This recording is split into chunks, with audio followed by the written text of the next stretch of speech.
Errenteria herri bezala oso herri bizia da, mugimendu kultural handia dago, eta gure ikastetxea etengabe horri begira ari da eta herriarentzako lanean.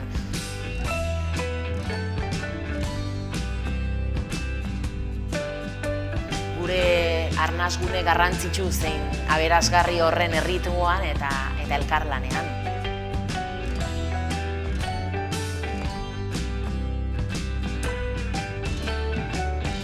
Euskal kulturaren ardatza gainera euskara da, eta Koldo Mitxelena ikastetxean euskara gure hizkuntza baino zerbait gehiago da.